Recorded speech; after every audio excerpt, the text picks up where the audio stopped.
20 taong kong pinagbayaran sa kulungan ng kasalanang hindi ko ginawa. Pinagkaitan ninyo ako ng karapatang mamuhay kasama ang aking pamilya. Pinagdusahan ko ang bawat araw na sanhi ng kasamaan nyo. Ngayong nakalaya na ako, sisingilin ko kayo sa lahat ng hirap na pinagdaanan ko sa loob ng piitan. Pakiusap, huwag mo kong patayin. Hindi ko gusto ng lahat ng nangyari. Bigyan mo pa ako ng pagkakataon na makabawi sa'yo. Makabawi saan? Akala mo ganun lang kadali ang lahat? Hindi na akong binatang tatanga-tanga na pinagkaisahan nyo noon. Ngayon sa pagbabalik ko, sisingilin ko kayo sa lahat ng atraso nyo sa akin. Hindi lang kayo mga kriminal, mga demonyo kayo! Kung hindi man nabigyan ng katarungan ng pagkamatay ng pamilya ni na Ma'am Eileen, ako mismo maglalagay ng batas sa aking mga kamay. Hahanapin ko mga kasamahan mong aswang na siyang tunay na may sala. Itong sayo! Huwag! Magandang araw po Kaingkong at sa inyong mga tagapakinig. Tawagin niyo na lamang po ako sa pangalang Palong. Tubong Cotabato at kasalukuyang 89 na taong gulang. Isa akong ex-convict. Biktima ako ng maling akusasyon ng mga taong may antas sa lipunan.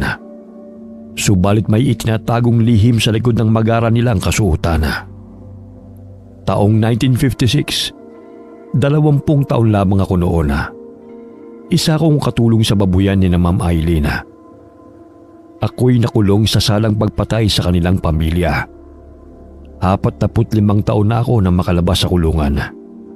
Pinagdusahan ko ng mahigit 25 taon ang kasalanang ipinaratang sa akin. Bagamat ang aking buhay sa kulungan ay nakatulong upang mapuksa ang mga taong halangang kaluluwa na siyang dahilan ng aking pagkakabilanggo at paghasik ng lagim ng mga masasamang nilalang sa baryong aking sinilangan. Ako si Palong at ito ang aking kwento. Ay, hindi ko alam kung magiging masaya ba ako o malulungkot sa parol na natanggap ko, Tang. Halos kalahati ng buhay ko dito na ako sa kulungan. Kayo na nga naging pamilya ko . Simula nang makulong kayo, madalas kong naririnig ang panalangin mo makalaya. O ayan na, dininig na ng Diyos ang mga hinaing mo sapagkat alam niyang wala kang kasalanan at biktima ka lang ng karahasan ng mga taong may mataas na posisyon sa lipunan. Paano ko magsisimula? Gayong patay na sina Inang at Amang. Tsaka, sino naman ang tatanggap sa isang ex-convict na katulad ko sa trabaho? Di ba madalas mong ikinukwento sa akin noon na may bata kang itinuring na kapatid? Yung batang kasama mong namasukan sa mga amo mong pinatay? Oo. Si Ino. Pero hindi ko naman alam kung saan siya hahanapin. Kawawa nga yun, Tang . Palaboy ang batang yun. Parang sinto-sinto, ngunit napakasipag. Kaya nga isinama ko noon sa babuyan ni na Ma'am Eileen dahil madalas na pinagtitripan ng mga tambay na bugbugin. Ay, ano na kaya naging kalagayan ni Ino simula nung makulong ako? Hindi naman siguro umalis sa baryo kung sa akin naninirahan dati. Marahil naalala ka pa noon. Sana nga ho, Tang. Kailan bang labas mo rito sa kulungan? 2 buwan pa ho. Ikaw nga rin, di ba lalabas din? Oo. Mauna ka lang sa akin ng 5 buwan. Inaayos na rin naman ang paglaya ko . Dahil sa katandaan ko na rin kaya binigyan ako ng parola. Nako, labis kong pinagsisisihan ng pagpatay sa kalaguyan ng misis ko. Nararapat lang akong parusahan dahil nakagawa ko ng karumal-dumal na krimen. Pinairol kong galit ko. Pero hindi katulad mo na pagbintangan lamang. Hahanapin ko po ang mga taong nasa likod ng pagkamatay ng aking mga amo. Hanggang ngayon, malinaw pa sa aking alaala kung paano nila paslangin sina Ma'am Eileen at Sir George. Hindi sila pangkaraniwang tao, Tatang Selmo, kundi para bang mga aswang sila. Sariwa pa sa aking alaala ang aking nasaksihan. May pumukpok sa aking ulo, kaya nawalan ako ng malay. Nang magising ako, nasa tabi na ako ni na Ma'am Eileen at Sir George na may hawak na itak at may mga pulis na sa aking paligid. Ayaw nilang maniwala na hindi ako ang salarin, kundi ang mismong pulis nang nagdiin sa akin sa kasalanang hindi ko namang ginawa.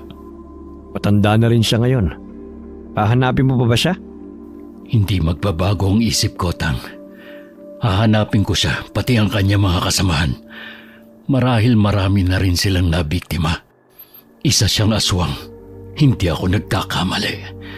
Kaso nga lang pinagtawanan lamang ako ng korte nang sinabi kong mga aswang ang may kagagawan ng krimen. Hindi pa rin naaalis sa aking isipan kung paano nila lapain ang katawan ng aking mga amo. Kitang-kita ko kung paano naging mabalasik ang kanilang itsura bago lantakan ng laman ni na Ma'am Eileen. Pinalabas nilang nakahit-hit ako ng pinagbabawal na gamot. Pero hindi yun totoo. Hindi rin totoong pinagnakawan ko ang aking mga amo. Dahil napakabait nila at itinuring nila kaming pamilya ni Ino. Mula noon magpahanggang ngayon, di pa rin nagbabago mga kwento mo, iho. Lumipas man ang mga taon, ngunit ang sakit na nararamdaman mo'y sariwa pa rin. Hindi ko sukat akalain na sa kabila ng paggawa ko ng tama, ay may mga taong nagluklok sa akin dito sa kulungan. Alam mo anak, lahat ng bagay may rason kung bakit nangyayari. Isa na siguro yung naramdaman ko ang pagiging ama sa pamamagitan ng presensya mo. Minsan kasi hindi ako nadalaw ng mga anak ko. Abis ang pangungulila ako sa kanila. Ngunit nung dumating ka, kahit pa paano naibsan yun. Salamat din po sa inyo, Tatang Selmo, dahil nariyan kayo para sa akin. Kaya't hindi ako ginagalaw ng mga siga dahil sa takot nila sa inyo. Matanda na ako, Palong. Aminado naman akong nung kabataan ko'y basagulero ko eh. Ngunit nung makulong ako, unti-unti nagbago ang pananaw ko sa buhay. Tumanda na lang ako na hindi man lang ako nabibisita ng mga kamag-anak ko dahil wala na akong silbi sa kanila. Magkaganon man, hihintayin ko kayo sa baryo. Sigurado naman may natira pang lupa na maaaring tira natin na pagmamayari ni na Inang. Sige, Palong. Ngunit gusto ko rin makita ang aking mga anak. 40 taon na akong nakakulong. Marahil marami na akong apo. Nangibabaw ang lungkot at pangamba na aking naramdaman kaysa sa tuwa. Sapagkat ng panahon na yun, ay hindi ko alam kung ano magiging buhay ko pagkalabas ko ng kulungan. Bagamat matindi ang aking pagdanais, nahanapin ang mga tunay na salarin sa pagkamatay ng aking mga amo at sanhin ang aking pagkakakulong. Paulit-ulit pa rin nanunumbalik sa aking isipan ang kanilang mga mababalasik na itsura. 1 linggo na lamang makakalabas na ako ng kulungan. Baka ibang tao na nakatira sa dati naming bahay dahil matagal nang namayapa sina Inang at Amang. Oh, Palong, ating gabi na hindi ka pa natutulog. Pasensya na po, Tang, kung nagising ka dahil sa panay balikwas ko. Nainitan lang kasi ako eh. Nainitan o malalim ang iniisip mo? Parehas lang naman tayo eh. Maraming bagay ang bumabagabag sa isipan ko. Kung tatanggapin ba ako ng mga anak ko o itatakwil. Kung ano magiging buhay paglabas ko rito sa kulungan. Siguro nga baka hindi na ako kilala ng mga anak ko eh. Ay nako, talagang nasa huli ang pagsisisi anak. Huwag niyo sabihin yan, Tang. Alam kong naging mabuting ama rin kayo sa kanila kahit papano. Kaya lang, sinubok lang talaga ng pangyayari ang pasensya niyo. Kaya nagawa mo ang bagay na hindi mo naman gustong mangyari. Ay nako, talagang nasa huli ang pagsisisi anak. Sa loob ng maraming taon na magkasama kami ni Tatang Selmo, marami siyang itinuro sa akin Isa na roon ang paraan ng panggagamot at panghihilot niya sa tuwing kami nagkakasakit. Isa siyang tradisyonal na manggagamot at taga-Cotabato rin siya. Kaya't ang mga tattoo na iginuhit sa kanyang balat ay may iba't ibang ibig sabihin. Maging ako'y nahawa na rin sa kanya. Lahat kami magkakakos ay may tattoo sa katawan. Isa na rin sa libangan namin yun sa loob ng kulungan. Sumapit ang araw ng aking paglaya. Magkahalong lungkot at saya ang namutawi sa aming mga mukha. Saya dahil nagkaroon ng pag-asa ang bawat isa na makalaya. Sa gayon ay mabigyan ng pagkakataon na magbagong buhay at makasama ang pamilya. Lungkot sapagkat maaaring hindi na kami magkita-kita Kung mangyari man yun, ay laking pasasalamat ko na hindi sa loob ng kulungan. Ngunit sa mundong malaya kaming gawin ang aming kagustuhan. Hindi lahat ng nakakulong ay may kasalanan. Katulad ko na pinagbintangan lamang. Oh, mga kosa, magkita-kita tayo sa labas ha. Pangako, bibisitahin ko kayo at dadalan ng pagkain. Bantayan nyo lang si Tatang Selmo ha. Mag-iingat ka anak ha. Teka lang. Ito pala yung kwintas Isuot mo yan. Tiyak na makakatulong yan sa'yo. Sakali makaharap mo yung tao o mga nilalang na hinahanap mo. Pero Tang, importante sa'yo to, di ba? Binigay pa to ng inyong ama. Sa'yo na yan. Wala naman ako mapagbibigyan yan eh. Tsaka alam ko namang hindi tatanggapin yan ng mga anak ko kung sakaling ibibigay ko sa kanila. Kailangan mo yan. Kaya tanggapin mo na. Salamat, Tatang Selmo. Hihintayin ko po ang paglaya nyo. Oh, mga kosa, alis na ako. Magpapakabait kayo rito ha. Pabuntong hininga kong iniabot sa bantay na pulis ang papel na hawak ko. Sa wakas, masisilayan ko na ang labas ng mundo nang walang nakapaligid na rehas. Maluha-luha akong naglakad palabas ng kulungan. Unang apa ko pa lamang sa labas ng tarangkahan ay halos humagulgol ako sa iyak dahil sa magkahalong emosyon na aking naramdaman. Ito na pala ang itsura ng mundo. Hindi ko akalain na makakalaya pa ako. Buong akala ko'y mabubulok na ako sa kulungan. Makikita ko pa kaya si Ino? Ano na kaya ang itsura niya ngayon? Sumakay ako ng bus patungo sa baryo namin. Wala akong dalang pera. Nakiusap na lamang ako sa driver. Bumaba ako sa sitio kung saan kami naninirahan. Naglakad-lakad ako hanggang sa matanong kong nagkakainitan ng dalawang tao. Aray! Aray naman, Ale! Gusto ko lang naman makinig sa radyo eh. Inaabangan ko lang naman kung sinong pumatay kay Emilio at Cynthia sa drama. Teka Ale, nasasaktan siya sa ginagawa mo. Maaring tigilan mo na ang paghahampas sa kanya ng walis? Napatigil ang babae sa paghahambalos ng walis sa lalaki nang sawayin ko. Hindi ko mawari na sa tuwing tinititigan ko ang lalaking wala sa tamang pag-iisip, ay naaalala ko si Ino. May malaking nunalisa sa pisngi, katulad sa dati kong kaibigan. Maraming salamat sa pagtatanggol mo sa akin ha. Alam mo, salbahing babae. Palagi niya akong hinahampas ng walis. Gusto ko lang naman makinig ng radyo eh. Kasi nasira ang baterya kong radyo. Pinapakinggan ko lang naman yung katatakutan. Aswang sila. Kinakain nila yung laman ng tao. Gaya ng ginawa ng aswang na kumain kina Ma'am Eileen noon. Ma'am Eileen? Kilala mo siya? Oo. Kaya lang patay na siya. Pinatay siya ng aswang. Kilala ko yung aswang. Hindi si Manong Palong, kundi yung totoong aswang. Nagkaroon ako ng pag-asa na makilala si Ino. Hindi pa man niya sinasabi ang kanyang pangalan, ramdam ko na siya ang taong hinahanap ko. Tumanda lang ang kanyang mukha. Nagbago ang boses, ngunit hindi ang kanyang pagkaisip bata. Anong pangalan mo? Ako si Ino. Ikaw? Ako si Palong. Palong? Ha? Kapangalan mo ang dati kong kaibigan. Si Manong Palong. Kaya lang bata pa siya. Ikaw, matanda na. Ikaw nga matanda na rin naman ah. Hindi ba tumatanda si Manong Palong mo? Hindi ko na kasi siya nakita eh. Huli ko siyang nakita nung dinampot siya ng mga pulis. Kawawa siya. Pero hindi siya ang pumatay sa pamilya ni Ma'am Eileen, kundi mga aswang. Mga mababangis ang kanilang muka. Parang mga hayop. Nakita mo ang aswang? Oo.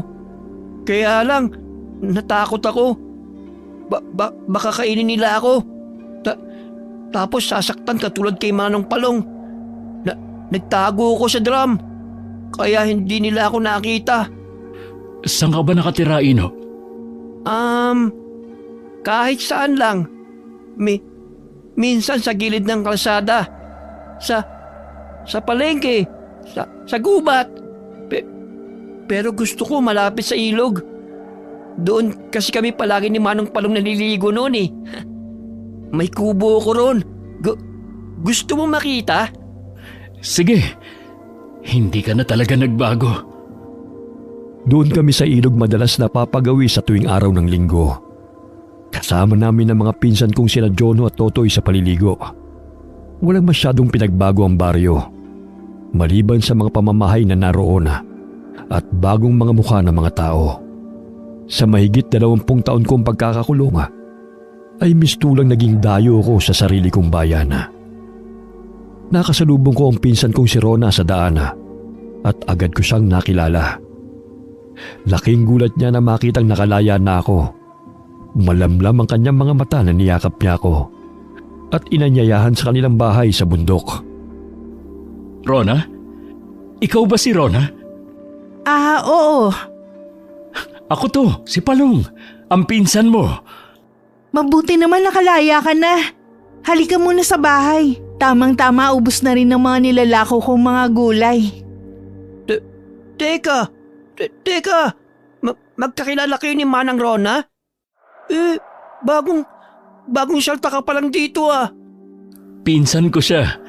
Naalala mo ba si Manong Palong mo? Ako yun. Tumanda lang. Totoo? Pero walang mga guhit sa balat si Manong Palong nung umalis eh. Sa pinuntahan kong lugar may mga mahusay gumuhit. Wala kasing papel kaya sa balat nila ginagawa. Ganun ba? Ikaw ba talaga si Manong Palong? Hindi ako makapaniwala na narito ka na. Hinay-hinay naman sa paglamutak sa mukha ko. Maya-maya magkapalit pa tayo eh. Ino, saan ka na naman ba nanggaling? Nadaanan ko kanina lang si Lusing. Parang nanggagalaiti na naman yun sa galit eh. Bukang bibig niya ang pangalan mo. Ang sama ng ugali ng babaeng yun. Kesyo makikinig lang naman ako ng radyo eh.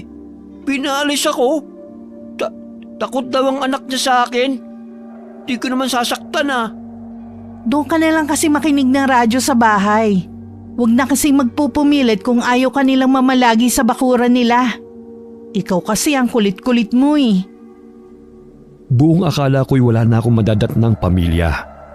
Subalit ang kasiyahan ni Ino nang mapagtanto na ako ang Manong Palong na matagal niyang hinihintay ay hindi ko inaasahan Nawala ang pangamba na naramdaman ko dahil may taong naghihintay pa pala sa aking pagbabalik. Pumanaw na ang aking mga magulang at wala na roon ang nag-iisa kong kapatid. Sumama kami kay Rona sa bukid. Doon ikinuwento niya ang kahindik-hindik na patayang nangyayari sa baryo. Nakikita ko sila tuwing gabi.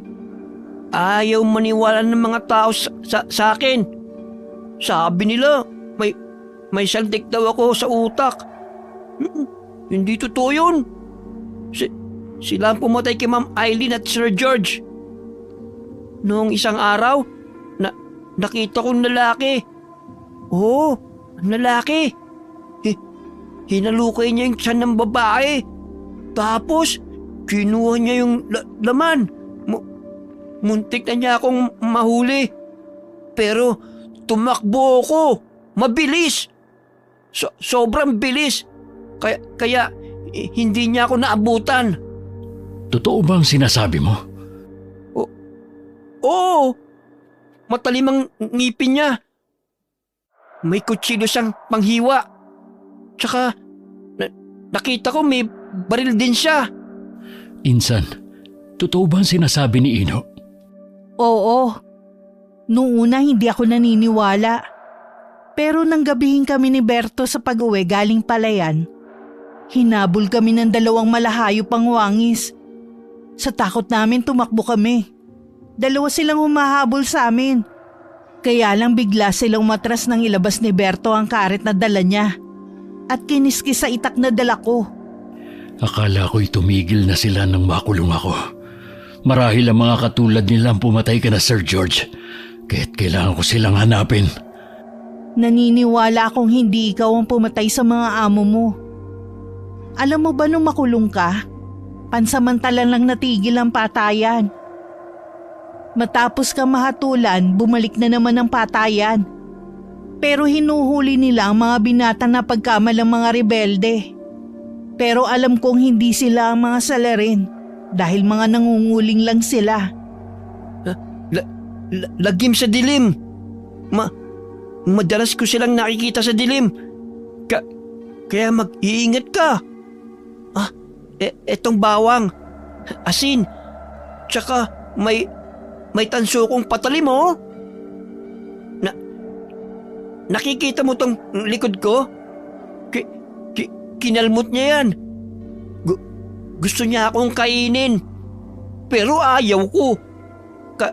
Kaya sinaksa ko siya ng patalim kong to. Tsaka dinuraan ko siya sa muka. Kaya binitiwan niya ako. Takot siya sa patalim ko. Ha ha ha ha. Totoo? Oo naman. Dumito ka na lang muna sa bahay, Palong. Alam ko namang wala kang matitirhan eh. Yung lupa na pinagtitirikan ng bahay niyo noon, binenta ng kapatid mong si Auring. Natakot na dito kaya doon na sila sa Iloilo nakatira. Kasama ang asawa at mga anak niya. Nakakahiya naman sa inyo, Insan. Kung pwede sana gagawa na lang ako ng maliit na kubo. Kahit dyan lang banda sa ilog. Wala namang problema. Hindi ka na iba sa amin. Kami na lang naman ni Berto ang malapit mong kamag-anak eh. Mamaya nandito na sila ni Ramon, panganay naming anak. Mabuti pa kayo nagkapamilya. Samantalang ako'y tumandang binata na.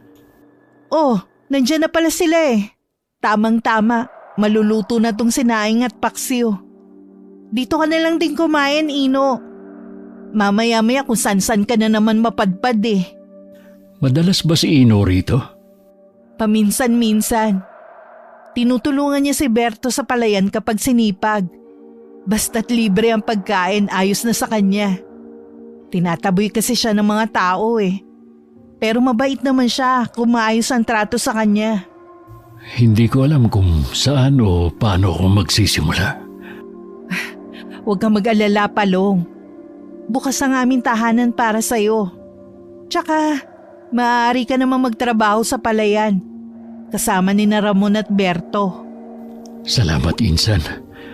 Mula noon kayo lang talaga naging mabuti sa amin. Hanggang ngayon ay hindi ka pa rin nagbabago. Sino pa ba magtutulungan kundi tayo lang naman? Pasensya ka na nga pala, hindi na kita nadalaw sa kulungan ha. Huling dalaw ko nung ibinigay ko sa pulis ang liham para sa'yo. Hindi na ako pumasok dahil buntis ako ng panahong yun. Ako nga ang dapat humingi ng paumanhin eh.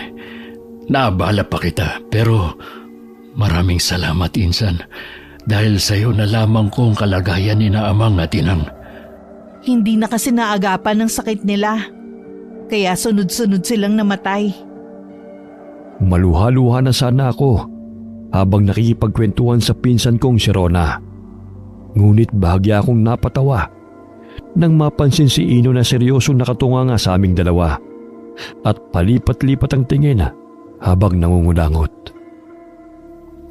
Psst! Uy! Baka mapanis yan! Ha? Ang alin? Yang kulangot mo! Hindi ka talaga nagbago, Ino. Parehong-pareho ka pa rin nung bata ka. Mahilig makinig sa usapan ng mga tao habang nangungulangot. Pasensya na, Manong. At saan ka pupunta? Maghuhugas ng kamay. Kakain na oh. Naghahain na kasi si Manang Rona. Ikaw talaga, Ino. Basta pagkain ang bilis-bilis mo. Ilang sandali iniluwan ng pintuan si Berto at ang panganay niyang anak na si Ramona. Hindi ko sukat akalain na maging siya ay masaya nang ako'y nakalaya na. Magkasintahan pa lang sila noon ni Rona nang ako'y makulong. O sige, mag-usap na muna kayo riyan. Gigisingin ko lang si Beth. Nakatulog yata ang batang yun eh.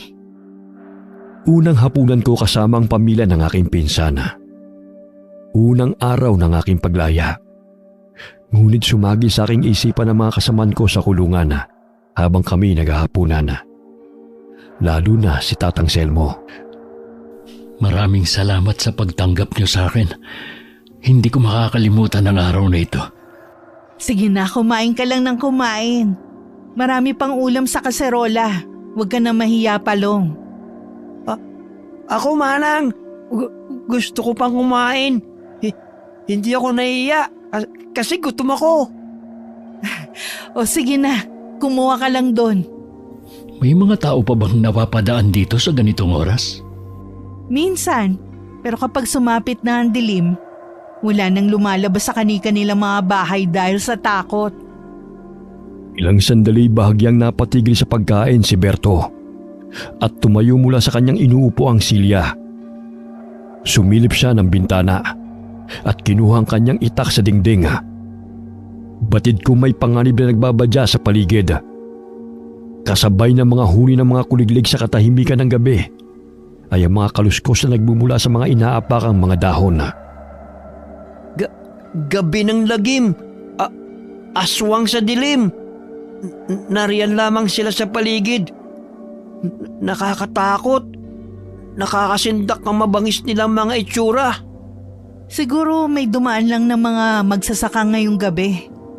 Nagiging alerto kami rito pagsapit ng dilim sa takot na lusubin ng masasamang nilalang.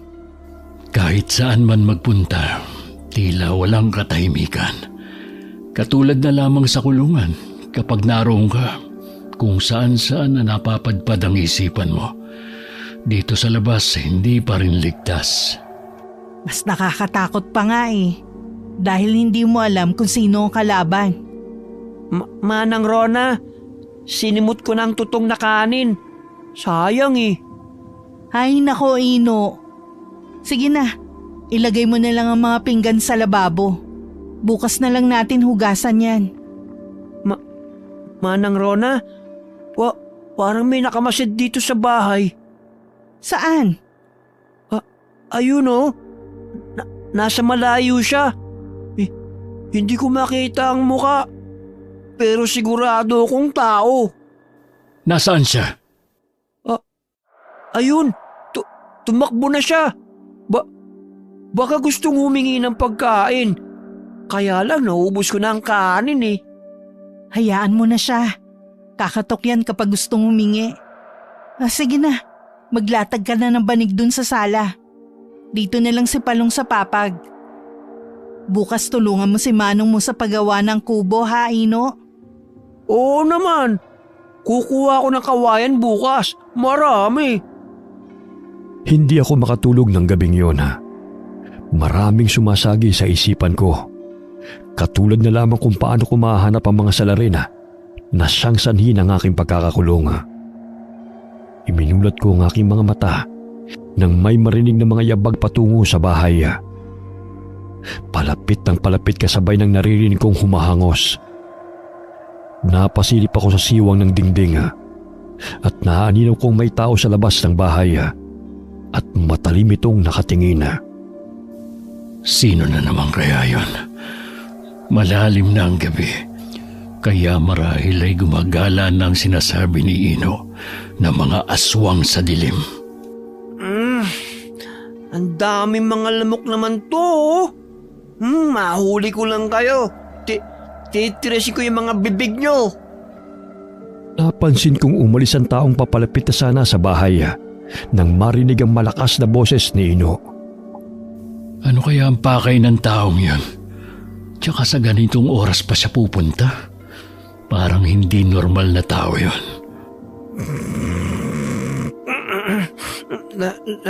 Lagim sa dilim. Aswang na lagim.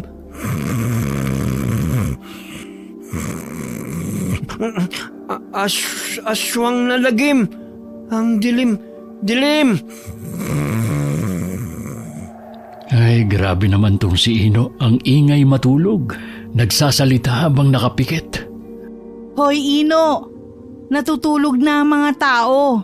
Ang ingay-ingay mo naman dyan. Pinilit ko na lamang na ipikit ang aking mga mata.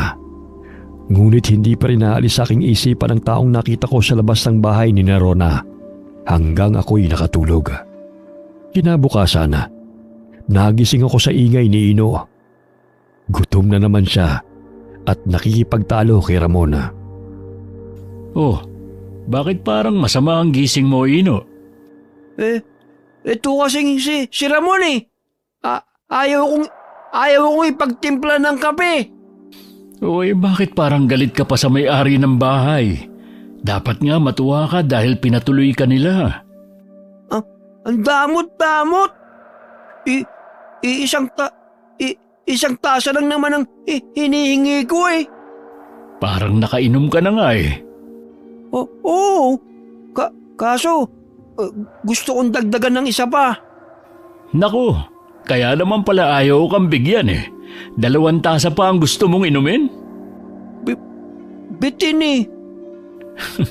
Sus, dahan-dahan lang sa kape. Mamaya nervyusin ka na niyan. Sige na nga. Kukuha na lang ako ng kawayan na gagawing kubo. Mamaya na nga lang ulit ako magkakape. Basta Ramon ha. Bigyan mo ako mamaya ha. Isip bata pa rin si Ino. Kahit na 33 na ang kanyang edad. Padabog niyang tinungo ang lugar kung saan siya kukuhan ng mga kawayan. Ilang sandali narinig kong sumigaw siya ng malakas na animoy na takot. Oh, ano kaya nangyari sa kanya? Tinubuan nga ng nerbyo sa katakawan sa kape. Puntahan mo nga siya, Palong. Baka kung napano na yun. Wah! May patay! Pinatay! May dugo! Ano ba nakita mo't bakit takot na takot ka riyan? Ang kalabaw kinain ng aswang. Wala nang laman. Grabe. Wasakan siya ng kalabaw ah. Hindi normal na hayop ang lumapa sa kalabaw na yan. Diyos ko, ang kalabaw ni Berto. Halos nasimot na ang laman. Aswang. Oo, aswang ang pumatay. Nakita ko. Aswang din ang pumatay sa babae sa bukid. Katulad niyan, kinain ng laman. Ay nako, 3 buwan pa lang ang kalabaw na to eh. Pangalawang anak ng kalabaw na ginagamit ni Berto sa pagsasaka.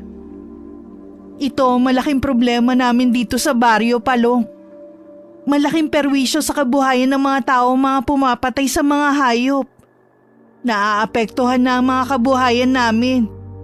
Pero wala naman kami maituro kung sino o ano may gawa nito. Dahil ayon sa kapulisan, maaaring mga mababangis na hayop daw.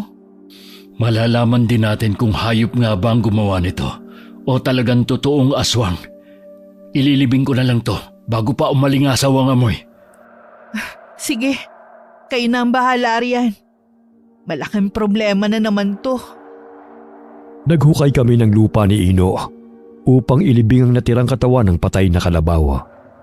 Saglit akong napatigil sa paghuhukay ng lupa nang mapansin ko may taong nagmamasid sa amin. Ang pulis! Siya ang aswang! Magtago tayo! Papatayin niya tayo! Ayokong kainin niya! Magtago tayo, bilis! Kumalma ka nga. Walang aswang. Tirik na tirik ang araw oh. Nakita ko siya! Ang aswang na pumatay sa babae! May baril! May pangil! Sinong babae? Sa maisan. Siya ang aswang. Nakita ko. Hindi ako nagsisinungaling. O siya, naniniwala na ako sa'yo. Tigilan mo na yung pagsasabunot sa buhok mo. Pumasok na tayo sa bahay. Aswang siya. Hindi ko maintindihan ang takot ni Ino ng sandaling yun. Mangiyak-iyak pa siya habang sinasabi na aswang ang lalaking naka-uniforme ng pulis na dumalapit sa amin. Magandang araw sa iyo, Ginoo. Bago ka rito ah. Opo sir, magandang araw po. Ano bang inilibing mo riyan? Tila bala ka sa pag-uukay ah. Ang namatay na kalabaw ng pinsang ko. Ayan oh. Hoy! Pulis!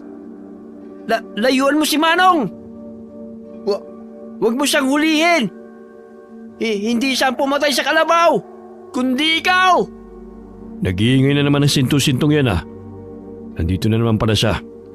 Siya bang may kagagawan sa pagkamatay ng kalabaw? Hindi. Siya nga nakakitang namatay ang kalabaw kaninang umaga eh. Maiba ho ako sir. Ano po ang sadya niyo rito? Rumoronda kami ng mga kasamaan ko. Dahil naging talamak na ang pagkamatay ng mga hayop. Maging ng mga tao rito sa bundok. Tsaka may reklamo rin kami natatanggap tungkol sa panggugulo ni Ino sa kanilang mga kabahayan. May sakit lang sa pag-iisip si Ino pero hindi naman niya kayang pumatay.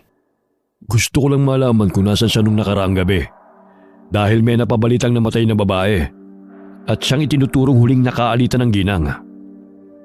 Hoy! Umalis ka rito! Masama kang tao! Ganun na lamang ang pagsigaw ni Ino nang makita ang matandang pulis. Naging pamilyar sa akin ang taong dumating. Napagtanto ko na siya si Milandro, ang pulis na siyang dumiin sa akin sa kaso. Lintik na baliw yan. Hoy! Tigilan mong pambabato ng kamati sa akin! Umalis ka na! Nakita kita! Nakita ko! Sa maisan! Ang babae, pinatay mo! Anong pinagsasabi mo? Pulis ako! Hindi ako mamamatay tao! Mawalang galang na po sir. Ano po ba ang may paglilingkod namin sa inyo? Manang Rona! Huwag kang lumapit sa kanya! Mamaya lapain ka niya! May pangil siya! Aswang! Siya ang aswang!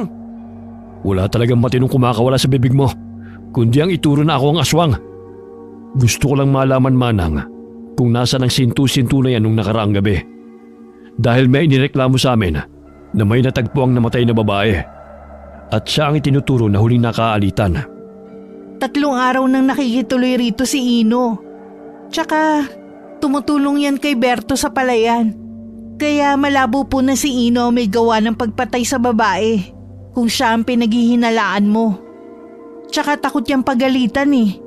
Isang sigaw lang sa kanya umiiyak na yan. Naninigurado lang po kami dahil hindi malabong kaya rin niyang pumatay. Lalo na't wala siya sa tamang pag-iisip.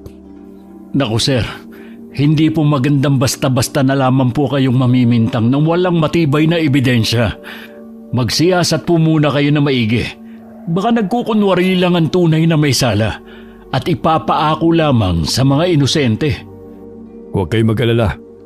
Hahanap ako ng matibay na ebidensya na siya makakapagturo sa tunay na pumapatay dito sa baryo. Bantayin niyo yung sintu-sintu niyo kasama. Baka nagwawala yan. Kapag nalaman ko nang gugulo siya sa mga tao, titiyakin ko na matutulog siya sa kulungan. Hoy! Ikaw ang dapat makulong!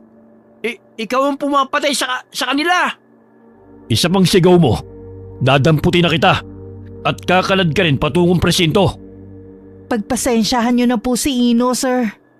Isip bata siya eh. At wala sa tamang pag-iisip. Matalim na tumitig sa akin si Milandro. Animoy kinilates ang buong pagkatao ko. Maya-maya'y umalis siya kasama ang 2 pulis. Siya na pala si Milandro. Kahit matanda na'y matikas pa rin ang kanyang katawan. Hindi ba siya ang dumiin sa'yo sa kaso? Ang angas-angas niya dito sa baryo. Tinatatakutan nga siya ng mga tao eh. Manong Palong, may alam ako. Ano yun, Ino? Huwag mong sabihin sa iba. Nakita ko na may kasama siyang kumakain ng tao. Doon sa tuktok ng bundok. Doon nila dinadala pagkain nila. Ang babae sa maisan. Nakita ko kiniladkad nila sa bundok. Bata, ang lalaki. Nako, Insan. Huwag mong paniwalaan ang lahat ng sinasabi ni Ino sa'yo. Minsan dahil sa nalilipasan ng gutom, kung ano-ano na ang kinikwento niya, na hindi naman kapanipaniwala. Tara na, Ino. Kumuha na lang tayo ng mga kawayan para makapag-umpisa na tayo sa paggawa ng kubo. Nailibing ko na ang patay na kalabaw. Tsaka hindi na tayo maaaring bumalik sa kubo na tinutuluyan mo dahil sira na yun. May parte sa isipan kong maaaring nagsisinungaling si Ino.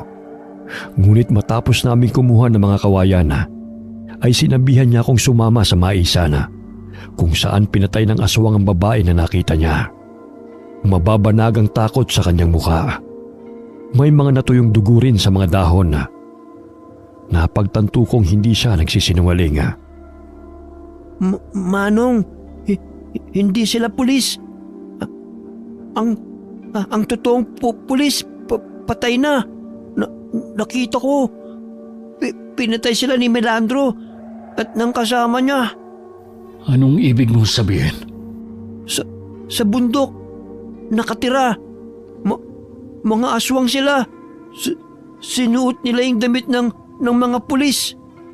Totoo ba yan sinasabi mo? Oo. Nakita ko sila.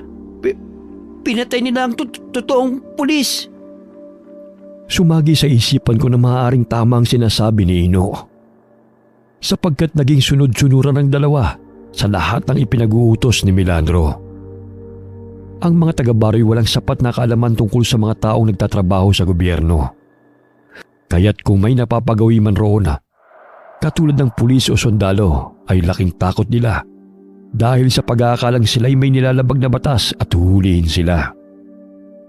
Nagtataka ako kung bakit imbis na sundalong nasa bundok ay may 3 kapulisan na rumoronda roon at si Melandro lamang ang pumupunta ng bayan. Ngunit ayon sa mga tao ay nagbabantay yun sa baryo dahil sa sunod-sunod na patayan na nagaganap. Sige na, umuwi na tayo para masimulan na natin ang kubo. Gutom na ako. Tiyak na nakapagluto na ng pananghalian si Manang Rona. Nagpaampon ka na talaga kay Rona, ha? Siya lang yung nagbibigay sa akin ng pagkain. Hindi niya ako pinapalo. Sige, tara na para makapagsimula na tayo sa gagawin nating kubo. Kain muna tayo. Humihilab ng tiyan ko eh. Oo na, kakain na tayo. Pero dapat tumulong din tayo sa kanila sa palayan para hindi naman nakakahiya sa kanila. Tumutulong ako kay Mang Berto sa pag-aabon at pag-aani. Masipag ako, Manong. O yun naman pala eh. Mabuti naman kung ganun. Napatigil kami sa paglalakad ni Ino nang makasalubong ang 2 pulis na kanyang tinutukoy na kasamahan ni Melandro. Hindi sila katulad ng mga pulis na nakakasalamuhan namin sa loob ng bilibid. Ramdam ko ang kakaiba sa kanilang mga itsura dahil hindi sila makatingin ng diretsyo nang binati ko sila. Maangas ang kanilang aura, ngunit hindi man lamang makatingin sa akin ng diretsyo. Bahagya rin silang umiwas nang mapansin ang suot kong medalyon na ibinigay ni Tatang Selmo. Nakita mo ba yun, Manong? Parang palagi silang galit. Tapos ang panghin ng kanilang amoy. Baka kili-kili mo lang ang nasisingot mo. Ay, oo. Ang baho nga. Nakalimutan ko. 2 araw na pala akong hindi nakakaligo sa ilog. Kaya nga maligo ka muna bago kumain, ha? Mamaya mawalan pa ng ganang kumain ng katabi mo. Sige. Manghihiram na lang ako ng sabong panglaba kay Manang Rona. Napalingon ako sa 2 taong nakasalubong namin. Napansin kong matalim nila akong tinatanaw habang lumalakad palayo. Natapos namin ni Ino ang kubo bago sumapit ang dilim. Gawa lamang naman ito sa nipa at kawayan. Ilang araw ang lumipas. Naging palaisipan sa akin ang mga sinabi ni Ino tungkol sa aswang at sa mga pulis. Kaya tuwing gabi lihim ako lumalabas ng kubo para hanapin ang sinasabi nilang naghahasik ng lagim sa baryo. Manong, saan ka pupunta? Shh! Huwag ka maingay. Magpapahangin lang ako sa labas ng bahay. May aswang sa paligid. Papatayin ka nila. Kaya nga huwag kang maingay para hindi nila ako mapatay. Gusto mo bang sumama sa akin? Ituro mo sa akin kung saan mo sila madalas nakikita. Sige po. Basta huwag kang lumika ng anumang ingay. Lahat ng sasabihin ko'y susundin mo. Nagkakaintindihan ba tayo, Ino? Oo, Manong. O siya, kunin mo yung karet sa ilalim ng higaan natin. Dadaling ko ang kutsilyo ko. Tanso ito. Napulot ko sa daan matagal na. Isasaksak ko ulit sa aswang. Ikaw ang bahala. Basta sundin mo ang mga sasabihin ko. Huwag matigas ang ulo, ha? Inuntahan namin ang lugar kung saan madalas nakikita ni Ino ang sinasabi niyang aswang. Malalim na ang gabi at tanging ang maliwanag na buwan ang nagsisilbing ilaw sa madilim na paligid. Layo-layo ang mga kabahayan, kaya malayang nakakapaghasik ng lagim ang mga masasamang nilalang sa kabundukan. Diyan sa kubo na yan, nakatira ang mga aswang. Kita ko, pati ang pulis na matanda, aswang siya. Sige, bantayan na lang natin kung may lalabas ngang aswang na sinasabi mo. Ayun, may paparating. Nandyan sila. Alam ko ang tunog ng mga yabag nila. Magtago na lamang muna tayo rito sa mga talahib. Ilang sandali na aninaw naming may kinakaladkad ang 2 taong pinaghihinalaan ni Ino ng mga aswang. Laking gulat ko na pinagtatatadtad nila ang katawan ng taong dala nila. Kaya't nagkatinginan kami ni Ino. Maya-maya'y may sa loob ng sako. May bata sa loob ng sako. Kailangan natin siya iligtas. Pero Manong, baka patay nila tayo. Dumito ka na lang. Hindi na ako takot mamatay. Dahil simula nung makulong ako, tinanggalan na ako ng karapatang mabuhay ng payapa. Dahan-dahan kong tinungo ang kinaroroonan ng 2 taong abala sa pagtadtad ng kanilang biktima. Dumiretso ko sa sako kung saan naririnig kong may batang umiiyak. Marahan ko yung binuksan at bumungad sa akin ang batang lalaki na nasa 7 taong gulang. Shh! Huwag ka matakot. Ililigtas kita, bata. Sino ka? Bitiwan mo ang batang yan. Mga demonyo kayo! Imbis na kayo magtanggol sa mga tao, kayo pa mismo nag-aasik ng lagim dito sa baryo. At sino ka naman para pakialaman kami sa ginagawa namin? Bitiwan mo ang bata. Kung gusto mo pang tumagal ang buhay mo. Naalala ko mga wangis ninyong yan. Kayo ang pumatay sa mga alagang baboy at sa mag-asawang amo ko. Nakakasiguro kung kayo yon.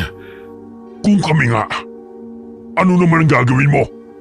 Hindi lang naman ang amo mo ang pinatay namin, kundi ang mga kapulisan, rebelde at mga residente dito sa kabundukan. Maging ikaw hindi na makakatakas pa. Pinaghandaan ko ang araw na makaharap kayong muli. Abay, matapang ka. Gusto mo ng sakit ng katawan? Wes, isusunod kitang tatadda rin. Lumundag ang lalaking aswang patungo sa aking harapan. Tulad ng sinabi ni Ino na hindi ito tunay na pulis, kundi isinuot lamang nito ang uniforme ng pulis na kanilang pinatay ilang buwan ang nakakalipas. Sila ay mga aswang na kasamahan ni Melandro, na pulis na aswang na nanunungkulan sa gobyerno. Ino! Kunin mo yung bata! Iligtas mo siya! Bata? Ang bata na nasa sako. Kailangan ko siyang iligtas. Ang lakas ng loob mong kalabanin kami. Walang sino man ang nakakaligtas sa amin. Maging ikaw, nakalalaya lamang sa kulungan. Nagawa ka naming idiin noon. magagawa ka rin namin patayin ngayon. Yun ay kung hahayaan kong mabuhay pa kayo. Kayo ang dapat na parusahan, hindi ang mga inosenteng mga mamamayan. Hoy, bata, aalis na tayo rito. May mga aswang. Papatay nila tayo. Kinarga ni Ino ang batang lalaki habang pinipigilan ko ang isang aswang na lumapit sa kanila.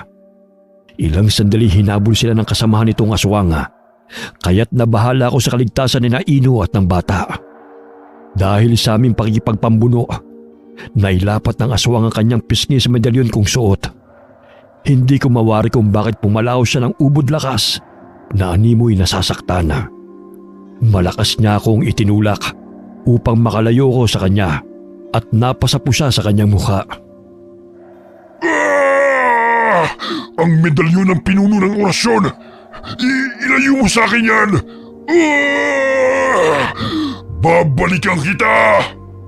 Takot sila sa medalyon. Animoy hinihigop nito ang kanyang lakas. Teka, parang aligaga siyang tumakbo. Kailangan ko siyang habulin bago pa siya tuluyang makalayo. Manong! Tulong! Tulong! Papatayin ako ng aswang! Si Ino, gustong sakmalin ng isa pang aswang.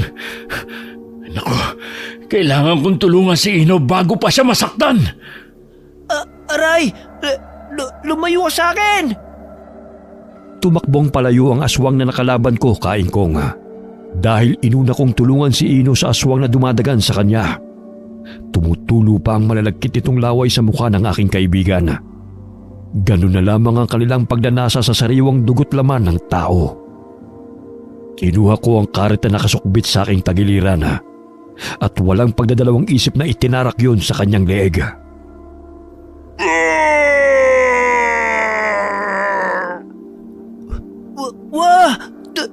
Dugo!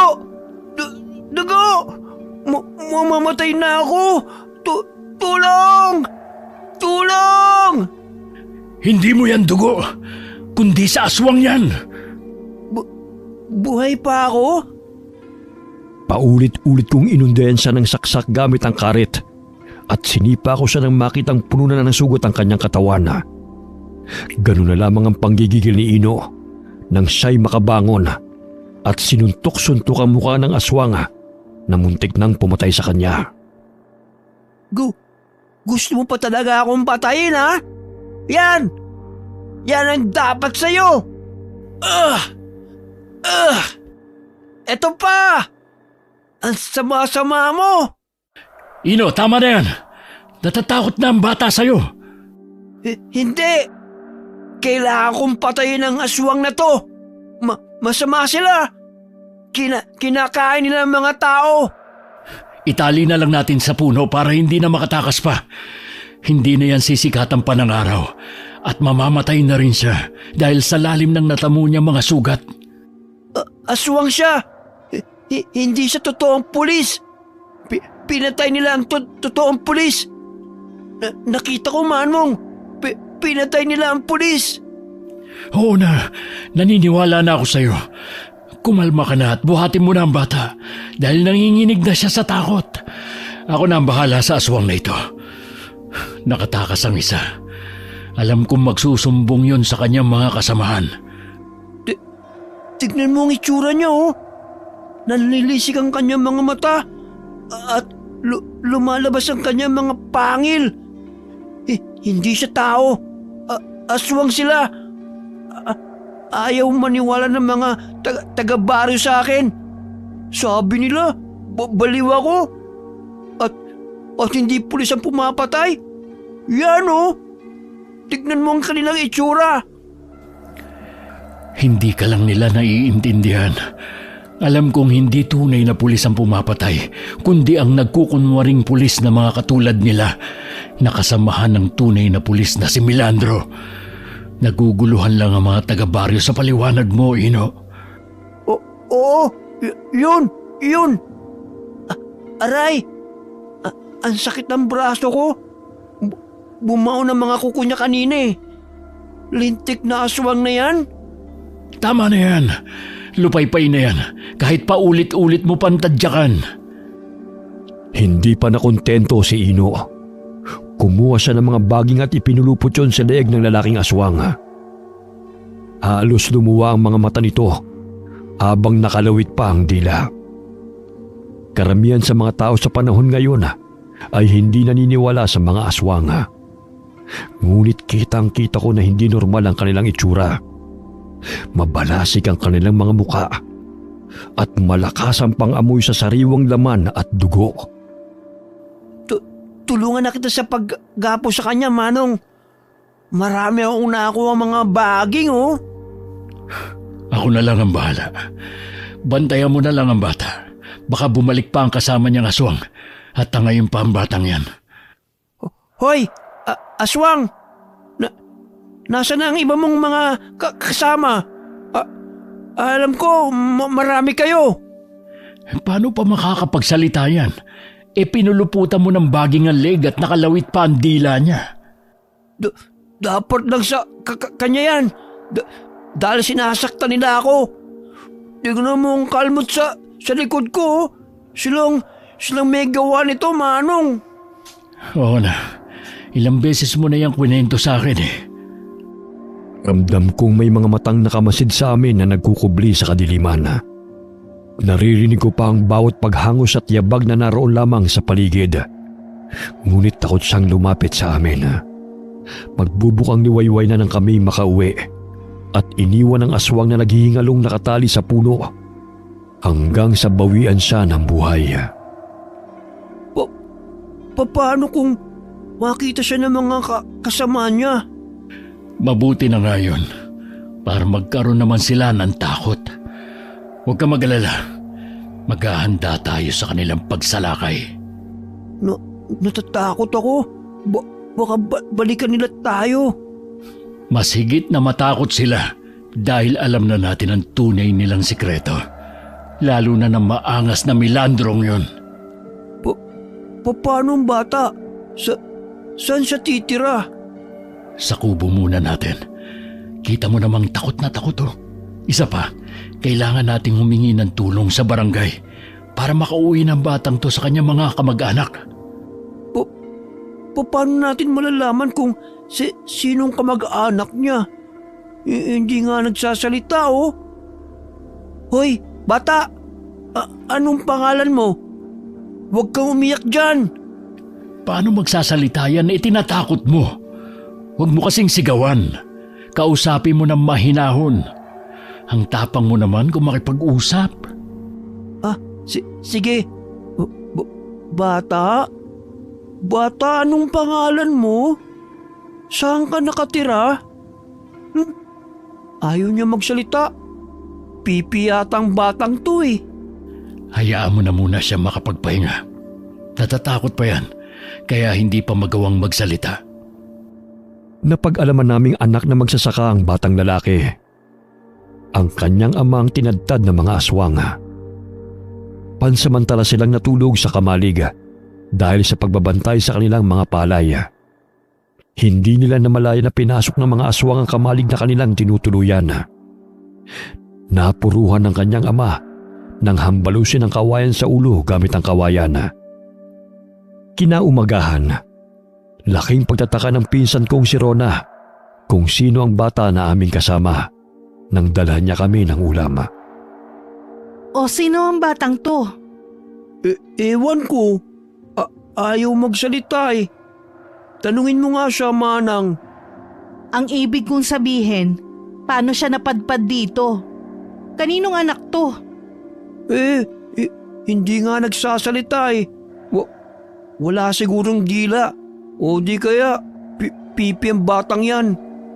Parang takot na takot siya. Ay, Insan, narito ka pala. May inayos lang ako sa likod ng kubo. Sino ang batang to, Palong? Iniligtas namin mula sa mga aswang na umaaligid dito sa baryo. Totoo sila. Nakasagupa namin. Marahil may mga kasamahan pa silang naninirahan lang dito sa liblib ng baryo. Naku, paano na yan? Baka balikan nila kayo. Kahit naman hindi sila labanan, matindi pa rin naman ang takot ng mga tao tuwing sumasapit ang dilim. Kaya't kumare, ay hikayatin natin ang mga taga-baryo na makiisa para sugpuin ang mga halang na kaluluwa ng mga aswang. Sigurado na ako kung sino-sino sila. Si Melandro, ang pulis na paggala-gala dito sa baryo ay isang aswang. Kaya gano'n na lamang ang pagdiin niya sa akin noon. Dahil siya ang tunay na salarin sa pagkamatay ng aking mga amo. Ngayon, sigurado ako na siya ang pumasok sa bahay ni na Ma'am Eileen. At hindi lang ako namamalikmata. Ang mga pulis na kasama niya ay mga aswang. Napatay ko ang isa sa kanila kagabi. Ay, ano ba yan? Totoo bang sinasabi mo, Palong? Oo, totoo. Maging ang mga ikikwento ni Ino. Ang lugar kung saan sila nakikita nito, itinuro niya sa akin. Doon namin nakita ang batang ito, kasama ang kanyang ama na pinatay ng 2 aswang. Parang ang bango ah. May pagkain ka bang dala, Manang Rona? Ay naku, oo nga pala. May dala kong sinigang na bangus dito. Mag-almusal muna kayo bago ko pa makalimutan. Salamat, Insan. Basta ang biling ko sa inyo, napaghandaan natin ang mga naghahasik ng lagim dito sa baryo. Hindi na ako natatakot na makulong muli, pero sisiguruhin kong mapapatay ko silang lahat. Ay, ano ba yan, Palong? Basta mag-iingat ka. Lahat naman kami dito handa sa pagsugod ng mga kriminal na yon. Pero hindi ko inaasahang nakasagupa at nakaharap mo na ang isa sa kanila. Kitang-kita ng 2 mga mata ko. Mga aswang sila at sila ang mga kasakasama ni Melandro sa pagroronda dito sa baryo. Aswang din pala si Melandro. Kaya pala walang kriminal lang nahuhuli.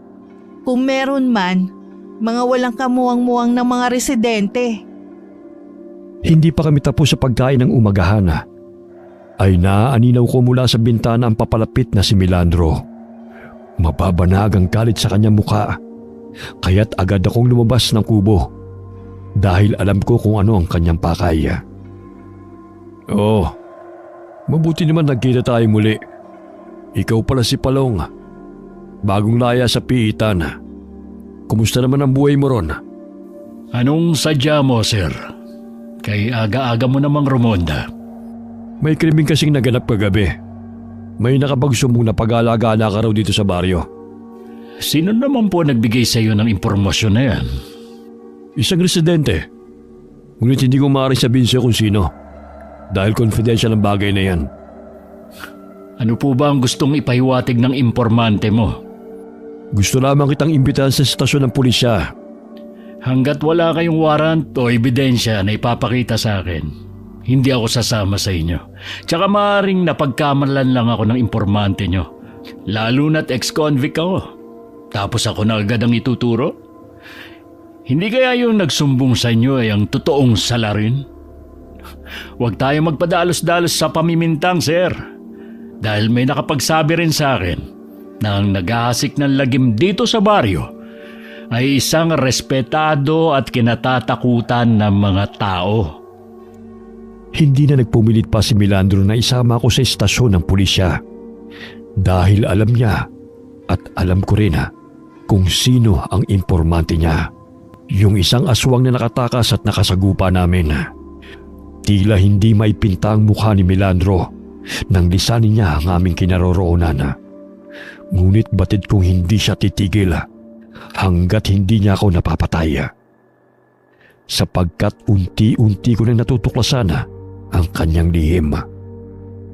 Nangangambang lumabas ng kubo si Rona at tinanong ako kung anong pakay ng pulis. Anong kailangan ni Melandro? Bakit napapadalas ang pagpunta niya rito? Nagtatanong na may kasamang paghihinala. Sa tono ng pagsasalita niya, kulang na lang ipaako sa akin ang mga krimen na nagaganap dito sa baryo. Napansin mo ba, Insan, na hindi niya kasama ang 2 pulis na kasakasama niya palagi? Ay, oo nga. Ano kaya nangyari sa 2 yun? Ibig sabihin, kumpirmado ngang sila yung nakasagupa namin kagabi. Hindi ako nagkakamali dahil naka-uniforme sila ng pulis. Totoong sinabi ni Ino na nagkukunwari lamang sila dahil ang tunay na pulis na dapat sana'y rumoronda rito ay pinatay nila. At ang mga kasakasama ni Melandro ay ang mga aswang na siyang naninirahan sa kabundukan. Alam mo, Insan, may narinig ako noon na usap-usapan. Baka totoo nga yun eh. Para kasing nagkatugma-tugma sa pangyayari ngayon. Yang si Melandro, nung baguhan pa siya sa pagiging pulis, palagi siyang bumibisita sa bahay ng kanyang lolo na tsuhin ng kanyang ama. Haka-haka noon pa man na ang matandang si Ising isang aswang. Walang pamilya at nag-iisa sa buhay. Naalala ko noon kinuwento ng tiyahin ko. Bago mamatay si Tandang Ising, si Melandro ang pumunta sa bahay niya. Tapos nang lumabas si Melandro sa bahay, nawalan ng buhay ang matandang si Ising. Hindi kaya si Melandro ang naging tagapagmana nito sa pagiging aswang bago mamatay ang matanda? Siguro.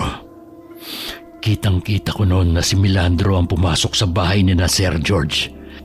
Nagtatalo pa sila dahil sa negosyong babuyan ng aking amo. Umalis siya matapos ang mainit nilang pag-uusap pero hindi ko inaasahan na babalik siya pagsapit ng hating gabi. Hindi ako nagkakamali na si Melandro yon dahil natatandaan ko ang kanyang muka. Bagamat laking takot ko nung patayin niya mag-asawa at nag-iisang anak ng mga ito. Nilantakan nila ang mga laman ng mga ito. Kasama niya ang 2 mabangis na mga aswang. Laking takot ko na makita kong pangyayaring yon. Kaya nanatili ako sa silid namin ni Ino. Ngunit may matigas na bagay na tumama sa ulo ko. Pagkagising ko kinabukasan, nakita kong naroon si Melandro kasama ang ibang mga pulis at mga tao na tinuturo ako bilang salarin na siya mismo may kagagawan. Pinagkibit-balikat lang namin noon ang usap-usapan na yon. Dahil akala ko naman hindi totoo. Pero ngayon natagni-tagni ko ang pangyayari. Ay, siya pa nga ang dapat na tagapagtanggol dito sa baryo. Pero siya pa pala ang nagpapahamak sa mga tao. Paano natin mapapaniwala ang mga taga-baryo na aswang si Melandro? Hindi naman natin sila basta-basta mapapaniwala. Lalo na't ex-convict ako at hindi nila ako paniniwalaan. Ngunit gagawa ako ng paraan upang matigil na ang kahibangan ng Melandrong yan. Napahinto kami sa pag-uusap ni Rona nang marinig kong pumalahaw si Ino. Kaya't dali-dali kami pumasok sa kubo. O Ino, bakit ka na naman sumisigaw dyan? Eto kasing bata, inubos ang ulam. Napakatao niyang kumain. Ay naku, akala ko kung ano na Salbahe kang bata. Bakit ba inubos ang ulam? Hindi ka nga nagsasalita. Pero napakatakaw mo sa pagkain. Hayaan mo na siya. Nakakain ka na naman Bisita natin siya. Kaya't huwag mo na siyang awayin. Kung hindi ka lang namin bisita, inupakan na kitang bata ka. Inubos mo yung ulam? Painis? Ikaw talaga, Ino. Parang 5 taong gulang ang pag-iisip mo. Ay sige na, iligpit mo na ang pinagkainan natin. Maya-maya ihatid na natin ang batang yan sa kanila. Alam mo ba kung taga saan ang batang yan, Palong? Hindi nga Limitado lang ang kanyang salita nang tanungin ko. Tsaka takot na takot pa at ayaw lumabas ng bahay. Hindi naman tayo makakahingi ng tulong kay Kapitan Balita ko lumuwas ng bayan dahil nagkasakit raw ang anak niya kaya bumisita ron. Ganun ba? Pagpapahingahin ko na lang muna yung batang yan. Bukas na lamang namin ni Ino hahanapin kung saan siya nakatira. Siguro naman makapagsasalita na rin siya na maayos. Malalim na ang gabi. Nagising ako dahil sa ingay ng mga residente sa labas ng kubo na tinutuluyan namin. Agad akong bumangon upang harapin ang mga taong nagsisigawan. Sumunod din si Ino na nooy naghihikab pa. Magandang gabi ho sa inyo. Malalim na ang gabi. Ngunit napasugod pa ho kayo rito. Carmel? May dala po ba kayong pagkain? Bakit naparito kayo? Tumahimik ka muna, Ino. Ako na lang ang kakausap sa kanila.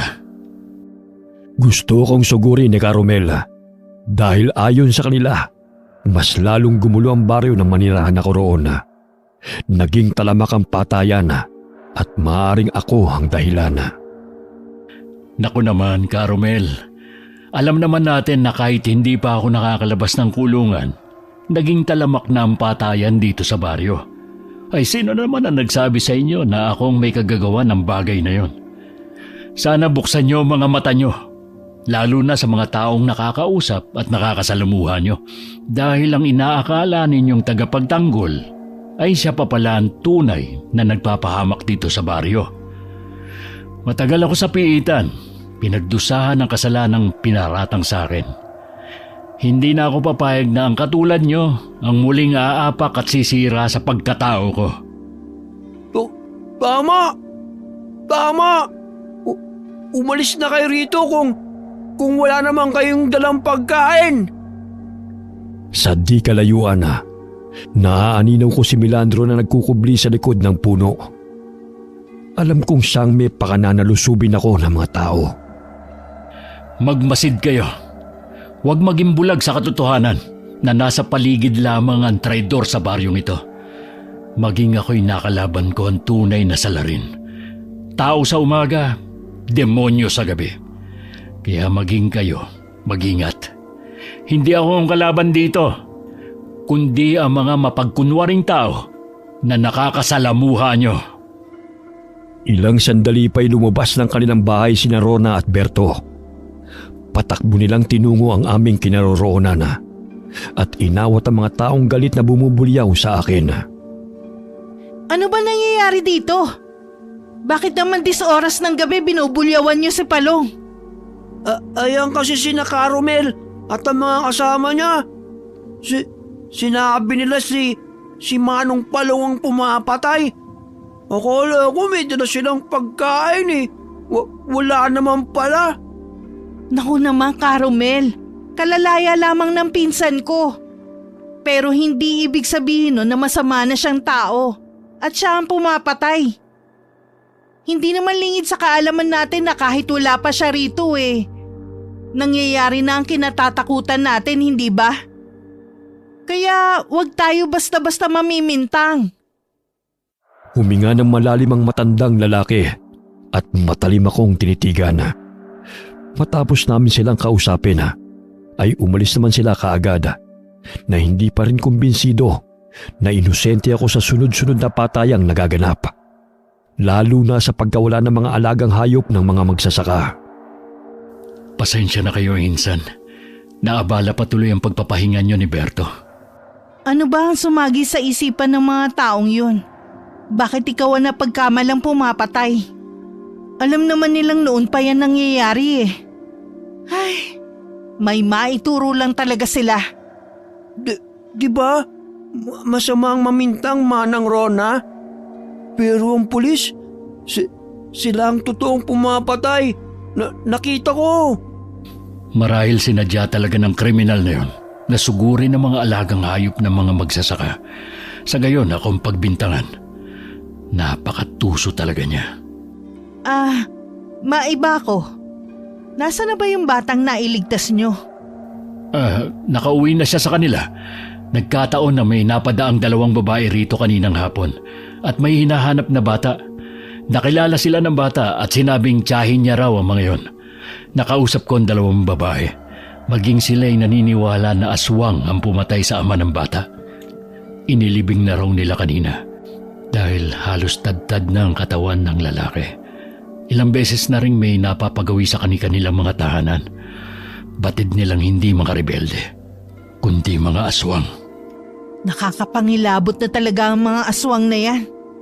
Maging ang mga otoridad walang nagagawa para matigil ang patayan. Sinisisi na lang sa mababangis na hayop. Hindi naman sila naniniwala sa mga aswang. Paano sila maniniwala? Ang mga pulis ang mga aswang. Huy Ino, ang bibig mo ha? Tumahimik ka baka may makarinig sa'yo. Totoo naman na sinasabi ko Sila ang pumapatay. Nakita ko. Sige na, Insan. Umuwi na kayo. Nabulabog pa tuloy ang pagpapahinga nyo. Umuwi ng bahay sina Rona at Berto. Ngunit ramdam ko pa rin ang mabigat na enerhiyang naroon sa paligid. Maaaring sa tulong ng medalyon na suot ko, kaya't nararamdaman ko ang presensya ng kalaban. May nakaukit na triangulo sa bilog na medalyon at may isang mata na naroon sa gitna. Pumasok na tayo, Ino. Alam ko may mga matang nakamasid sa atin na nagkukubli lamang sa paligid. Mata? Nasaan ang mata? Tutusukin ko yun. Ang tapang-tapang mo pag nandito ako. Pero sigaw ka naman ng sigaw kahit nauubusan ka lang ng ulam. Sa di kalayuan ay may nakita akong tumatakbong tao. Kaya naisipan kong sundan siya kung saan siya patungo. Manong? Saan ka pupunta? May pupuntahan lang ako. Dumito ka na lang. Mamaya hindi ko pa maabutan ang hahabulin ko. Bakit? Mabilis naman akong tumakbo. Sasama ako. Sa di kalayuan, may naririnig kaming ungol ng matandang lalaki. Palayo ng palayo. Kaya't marahan kaming nagkubli ni Ino sa mga damuhan. Bit-bit ang aming mga patalim. Malakas ang pakiramdam ko na may mga kalaban sa paligid. Hindi lang siya nag-iisa kundi marami sila. Kalaban? Mga aswang ba sila? Siguro. Ito ang nararamdaman ko noon nung makasagupa natin ang mga aswang sa bundok. May papatayin. Papatayin nila tayo. Ayun, nakikita mo ba yun? Parang si Milandro yun . Dumito ka na lang muna. Ako na lang ang susunod sa kanya. Sige. Nagkubli ako sa likod ng puno. Kitang-kita ko kung paano nanlisik ang mga mata ni Milandro habang kinukwelyuhan ng matandang lalaki. Ganun na lamang ang pagmamakaawa nito upang siya'y pakawala na. Ngayon, sa pagkamatay mo, sisisihin na lang walang hiyang palong na yon.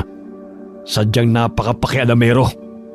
Bukas na bukas, sisiguraduhin ko na kukuyugin siya ng mga taga-baro sa pagkamatay mo. Si Caromel yun . Ungas talaga ang Milandrong yan. Walang patawad sa pagkitil ng buhay. Tumayo ako mula sa aking pinagkukublian at buong lakas kong inihagis ang hawak kong itak patungo sa kinaroroonan ng aswang na si Milandro. Naging mabalasik na ang kanyang itsura at muntik na niyang masakmal si Caromel. Sino nagmamayari ng patalim na ito? Natamaan ko siya sa braso. Mabuti na lang at hindi natamaan si Caromel. Ikaw? Wala ka talagang kadala-dala. Gusto mo talagang isunod kita sa matandang to? Pareho kayong pakialamero. Bitawan mo si Caromel. Papatayin mo rin ba siya? Katulad sa mga nabiktima mo dahil nalaman niya ang lihim mo? Alam mo, Milandro, laking kahangalan kung bakit mo pa ako binuhay. Sinuwerte ka lang kahit papano. Kung wala sanang paparating ng mga tao, sana naging lamang ka na rin ng mga sikmura namin. Hindi ako makapaniwala sa narinig ko kahit papano'y nakaligtas ako dahil sa mga taong dumating. Lingid sa aking kaalaman, yun ay dahil kay Ino na nakalabas ng bahay at nakahingi ng tulong sa mga pinakamalapit na kabahayan. Nagkaroon ng pagkakataong makatakbo si Caromel palayo sa aswang na si Milandro. Ilang sandali lumapit ang mga kasamang aswang ni Milandro. Ganun na lamang ang takot sa mukha ng matandang lalaki nang makumpirma na hindi lamang mababangis na hayop ang pumapatay sa baryo, kundi totoong mga aswang. Samantala, Aray! Aray! Ang dami mga langgam mo! Gusto pa akong papakin! Hala, si Caromel yun . Hoy! Saan ka pupunta? Ngayon, titiyakin ko mauubos ko ng dugo mo. Dahil matagal ka nang namumuro sa akin. Sintu-sintu ka! Ikaw aswang ka! Pinatay mo yung babae sa maisan! Ito ang asin! matakot ka sa asin. Aray! Aray! Tama na yan! Ang hapdi ng mata ko! Yan, kasi malaki yung mga mata mo. Lagyan mo ng asin para lumiit. Hoy! Baliw! Tama na yan! Ang hapdi! Sinong baliw, ha? Ikaw ang baliw. Dahil kumakain ka ng hindi masarap. Hindi naman pagkain ng mga tao, ah. Ikaw ang baliw. Bobo ka ba? Hindi mo alam ang pagkain? Hoy! Kanin! Isda! At gulay! Yun ang pagkain! Naaninaw kong tila naglalaro lamang si Ino habang sinasabuyan ng asin ang mukha ng aswang. Ganun na lamang ang palahaw nito dahil napupuwi ng matamaan ang kanyang mga mata. Pagapang na lumayo si Carmel kay Milandro, ngunit hinila nito ang paa ng matanda. Kaya sinugod ko siya bitbit ang dala kong karet. Kinuha niya ang kanyang baril at itinutok yun sa akin. Mabuti na lamang mabilis akong nakailag nang iputok niya ang baril. Kahit papano sinaswerte ka pa rin. Ngunit sa pagkakataong ito, sisiguruhin kong susunduin ka na ng kamatayan. Ako ang batas sa baryong ito. At kayong mga tao ay mga alipin ko. Ginagamit mo ang kahinaan ng mga tao. Ginagawa mo silang mangmang at pinapaniwala sa baluktot mong batas. Tinatakot para sundin ka nila. Hoy, para malaman mo, hindi lahat ng tao mapapasunod mo. Pagkakamali mo lang ay binuhay mo pa ako. Kahit papano, malakas pa ang kapit ko kay kamatayan. Ipuputok pa sanang muli ni Milandro ang baril. Ngunit malakas na hinampas ni Carmel ang kanyang kamay gamit ang nadampot itong sanga. Kaya't nabitiwan ito ang baril. Hoy tanda! Hindi ba't kinamumuhian mong lalaking yan? Siya at ang sintu-sintu niyang kasama ang pumapatay sa mga alaga niyong hayop. Ngayon mo pa talaga sasabihin sa kanya yan? Gayon nakita na niyan tunay mong pagkatao? Hindi maglalaon, malalaman din ng mga taga-baryo kung gaano kasama ang taong tinitingala nila. Matagal na panahon mo silang niloloko. Bakit ayaw mong sabihin sa kanilang katotohanan na ikaw ang pumatay kina Ma'am Eileen at Sir George? Dahil sa inggit mo sa pag-asenso ng mag-asawa, kaya pati kaibigan mo pinatay mo. Isa kang traidor! Wala kang alam kaya tumahimik ka. Nababagay lamang yun kay George. Dahil pati ang babaeng pinakamamahal ko, siya ang pinili. Kaya hindi ako nanghihinayang sa mga buhay nila. Kung hindi lang naman mapapasakin si Eileen, mas gugustuhin ko pang mamatay sila. Hindi ko alam na ganun pala kalalim ang galit ni Milandro sa aking mga amo at nadamay lamang ako sa galit niya. Napansin kong tumakbo si Ino patungo sa aking kinaroroonan. Wala na ang aswang na kanyang nakalaban at tanging malakas na sigaw ang bumasag sa katahimikan ng gabi. Manong, nabulag na ang aswang. Hihirap na siyang makita na madadaanan niya. Kaya yun, nahulog siya sa bangin. Ino, hanapin mo ang baril na tumilapon. Hindi pwedeng makuha yun ni Milandro. Baka may masaktan pa kapag nakita niya yung muli. Sige, nasaan na ba? Hanapin mo nga eh. Ay, oo nga pala.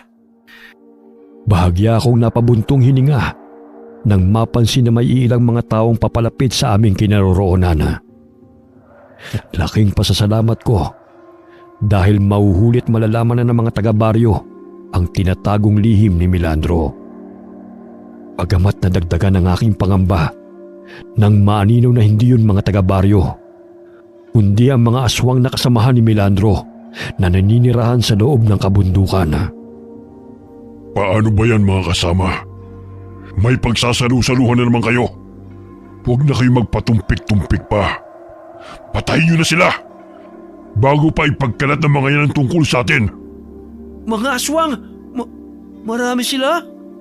Bumuo ka na talaga ng grupo mo rito sa kabundukan, Milandro. Wala ka talagang kasing sama. Hindi rebelde mga kaaway ng mga tao kundi mga demonyong katulad nyo! Saan mo ba nakukuhang lakas ng loob mong pagsalita ako ng ganyan? Ano bang pinagmamalaki mo? Ang buhay mo sa bilibid? Hindi habang buhay maluloko mo mga tao. Malalaman din nila na ikaw ang nagpapalaganap ng karahasan dito sa baryo. Isa ka pang mangmang. Paano pa nila malalaman kung sinimot na ng mga kasamaan ko ang dugot laman mo? Napansin kong may dinampot si Milandro. Wari ko'y naunahan niya si Ino na makita ang baril dahil naapakan niya na yon. Ilang sandali itinutok niya sa akin ang baril. Bago pa man ako nakailag ay nakalabit niya na ang gatilyo. Tinamaan ako sa dibdib kaya't tumilapon ako sa lakas ng impact. Hindi ka na paglalamayan bukas dahil walang ititira mga kasamaan ko sa bahagi ng katawan mo. Ay, ang sakit ng likod ko. Pero bakit wala akong tama ng bala? Huwag kang mag-alala, Sinto-Sinto, dahil isusunod kita. Umiiyak si Ino na nilapitan ako. Ngunit bumangon ako at napasa po sa aking dibdib. Sa tulong ng medalyon na aking suot ay doon lamang bumaon ang bala at hindi ako tinamaan. Manong, gumising ka. Huwag kang mamatay. Ayoko mamatay ka. Shh! Hindi pa ako patay. Buhay ako, Ino. Ha? Paano nangyari yun? Basta huwag kang maingay. Sinenyasan ni Milandro ang kanyang mga kasamahan na lapitan kami upang patayin. Maging si Carmel ay natakot sa mga ito. Ngunit mahigpit kong hinawakan ang karet. Nang akmang lalapain na nila ako, ay bigla akong bumangon at isa-isa ko silang sinugod. Ino, labanan natin sila! Oo, Manong. Anong meron sa'yo? Bakit hindi ka namamatay?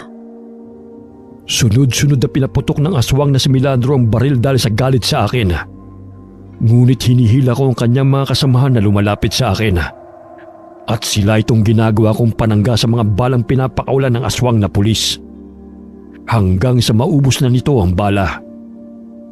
Hindi ko mawari ang kakaibang lakas na nananalaytay sa aking katawan, Kaingkong. Marahil dahil yon sa medalyon na aking suot na pagmamay-ari ng isang maalam na manggagamot na babaylan. Hoy, Milandro! Wala ka nang kawala pa! Isa kang hangal!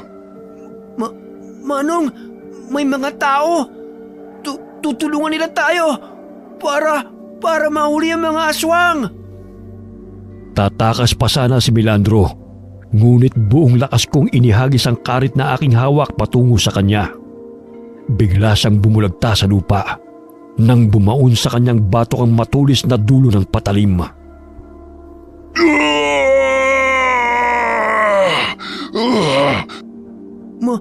Manong, tinamaan mo siya. Mamamatay na ba siya? Makunat ang buhay niyan. Hindi siya basta-basta mamamatay. Tignan mo, oh. Nagsitakbuhan na yung kanyang mga kasamahan. Takot sila. Natakot sila sa atin. Alalayan mo si Carmel. Parang napilayan yata siya. Natatanong ko si Mang Berto at Manang Rona. Tsaka, mga tao papunta rito. Dahil sa sunod-sunod na putok na pinakawalan ni Milandro, ay natuntun kami ng mga tao. Bumangon pa si Milandro. Ngunit dahil sa malalimang sugat niya sa batok, ay bumagsak din siya. Inapakan ko ang kanyang likod habang pilit siyang gumagapang palayo. Alam mo, Milandro, kung makukulong man ako sa ginawa ko sa iyo ngayon, wala namang problema sa akin. Kahit papano'y magkakaroon ng saysay ang pagdurusa ko sa kulungan. Sinira mo ang buhay ko. Kaya wala na akong takot na makulong muli. Patayin mo na ako! Ano pang hinihintay mo? Namnamin mo muna ang sakit na unti-unting binabawian ng buhay. Ang mga taga-baryo ang siyang hahatol sa'yo. Isa kang huwad na alagad ng batas. Manong, tignan mo. May nahuhuling mga aswang ang mga tao. Mga kasama ng aswang na yan. Diyos ko naman, Palong. Sino ang taong yan? Si Milandro, ang pulis na kinatatakutan nyo. Tignan mo ang wangis niya. Hindi ako makapaniwala. Parang mababangis na mga hayop nga sila. Sabi ko na sa inyo, natotoo ang mga aswang eh. Ayaw niyong maniwala sa akin. Nakatira sila sa bundok. Naparito kami dahil sa narinig naming mga putok. Bakit kayo napadpad dito? Dahil sinundan namin si Carmel na dinampot ni na Milandro upang patayin para ako ang pagkaamalan ng mga tao na pumatay sa kanya at kuyugin ng mga taga-baryo. Diyos ko, ano ba nangyayari? Bakit may ganitong mga kaganapan? Dinampot ng mga taga-baryo si Milandro kasama ang mga sugatang mga kasamahan niya. Itinali sila sa puno habang nag-aagaw buhay. Kinabukasan ay unti-unti silang nanghina dahil sa sugat na kanilang natamo. Ayon sa mga nakatatanda, kapag nasugatan mo ang pinaghihinalaan mong aswang, gumuhit ka ng krus sa lupa kung saan sila malapit. O di kaya'y puntahan mo sila sa kanilang bahay dahil tiyak ang kanilang kamatayan. Dahil naroon sila sa gubat, doon na namin isinagawa ni Ino ang paraang yun. Manong, bakit tayo gumuguhit ng krus sa lupa?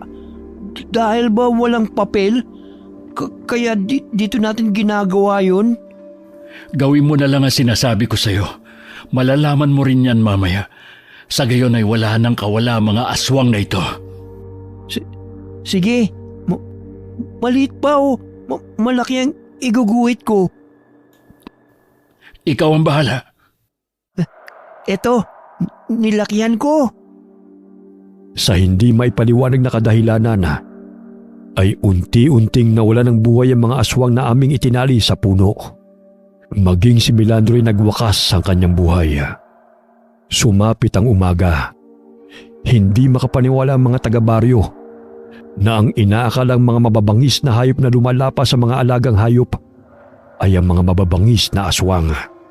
Kabilang na roon si Milandro at ang mga kasama niyang pulis na madalas na rumoronda sa paligid. Hindi talaga ako makapaniwala. Laking pasasalamat natin noon dahil may pulis na naninirahan dito sa ating lugar. Pero hindi ko sukat akalain na siya rin pala ang sanhi ng patayan. Ang mga katulad nating nasa laylayan, imbis na tulungan ang mga nakaupo sa posisyon, ay sila pa itong naging dahilan ng ating pagbulusok pababa. Ginagamit nila ang ating kahirapan, kakulangan sa edukasyon, upang tayo ay malamangan. Hindi lahat ng nasa piitan ay may nagawang krimen. Karamihan sa amin doon ay nakakulong pero walang kasalanan. Patay na sila, Manong. Anong gagawin sa mga aswang na yan? Nagtulungan kaming ilibing ang mga aswang na naninirahan sa kabundukan. Napag-alaman kong matagal na palang wala sa serbisyo si Milandro. Ngunit nagkukunwari pa rin siyang aktibong pulis sa baryo. Dahil sa lahat sa edukasyon ng mga naninirahan sa baryo, ay napaniwala pa rin niya mga ito at tinatakot na ipapakulong. Ngunit sa aking pagbabalik, ay natuklasan ko ang baliko niyang batas. Hindi na bababalik ang mga aswang na kasama nila? Sana naman hindi na. Pero dahil alam na ng mga taga-baryo na hindi mga rebelde at mababangis na hayop ang may kagagawa ng patayan, matatakot na rin siguro sila. Basta wag lang maging kampante. Dahil nagtatago lang ang mga yun sa mga liblib na lugar o di kaya lumipat ng matitiran. Ilang gabi ring may naririnig kami mga umaaligid sa mga kabahayan. Kaya't salita ng grupo ng mga kalalakihan sa pagbabantay tuwing gabi. Ayun sila, Manong. Parang may nagtatagong malapit sa palayan ni naman ng Rona. Sisindihan ko na tong ginawa nating pulbura. Pasabugin natin sila. Huwag kang basta-basta magpapasabog. Mamaya magsasaka pa ang masaktan mo. Akin na ang lampara at titignan ko. Tumakbo siya. Natakot na sila sa'yo, Manong. Kinatatakutan ka na ng mga aswang. Ang galing! Nandun siya. Doon ka mag-abang sa kabila. Dito naman ako. Sa gayon ay wala na siyang kawala. Hoy! Aswang! Uhulihin ka namin! May gana pa kayong bumalik, ha? Ay naku, Ino. Paano natin mahuhuli yan ang ingay-ingay mo? Nasambit ko na lamang habang hinahabol ang mabangis na aswang na aming natanaw sa palayan. Maya-maya'y may narinig akong malakas na atungal na mayahalin tulad sa baboy ramo, ngunit nangangarag ang tinig nito. Ayun! Tinamaan ko siya ng sibat! Sige! Tumakbo ka! Kung kaya mo! Oh, bakit hindi mo hinuli? Ang bilis niyang tumakbo eh! Parang kabayo! Pero tinamaan ko siya ng sibat! Narinig mo bang atungal niya? Nakatakas na naman. O siya, hayaan mo na lang yan. Natitiyak kong gutom na sila. Dahil wala na silang mabibiktima, maging ang mga hayop dito sa baryo. Naging mahina na rin ang puwersa nila. Dahil naging aktibo ang mga mamamayan sa pagbabantay sa mga katulad nilang mga aswang. Hindi na ako takot sa kanila. Kapag kasama kita, Manong, takot na rin sila sa akin. Ah, ganun ba? Di astig ka. Dahil kinatatakutan ka nila. Unti-unting naging payapa ang baryo mula sa pananalakay ng mababangis na hayop at mga aswang. Bumisita ako sa kulungan matapos ang problema namin sa baryo. Ngunit hindi ko na naabutan doon si Tatang Selmo. Kaya't pinuntahan ko siya sa address na binigay niya sa akin noon. Masaya akong malaman na kahit papano ay tinanggap siya ng kanyang mga anak. Bagamat 2 buwan matapos siyang makalaya, ay namaya pa siya at ibinurol ang kanyang labi sa bahay ng kanyang anak. Marahil ay hinintay lamang niya ang araw ng kanyang paglaya at makapiling ang kanyang mga anak bago pumanaw. Tinanggap ako ng aking mga kababaryo at nagbagong buhay. Ngunit dala-dala ko pa rin ang pait ng aking nakaraan at naging malaking aral sa mga taong nakapaligid sa akin na hindi lahat ng mga taong nakakulong ay nakagawa ng kasalanan. Bagkus ang iba'y naging biktima lamang ng makasarili at mapang-aping tao na may antas sa lipunan. Namuhay kami ni Ino bilang magsasaka kasama ang pamilya ng aking pinsan si Rona. Ngunit binansagan ako ng aking mga kababaryo na ex-convict na kinatatakutan ng mga aswang. Wakas. 20 taong kong pinagbayaran sa kulungan ng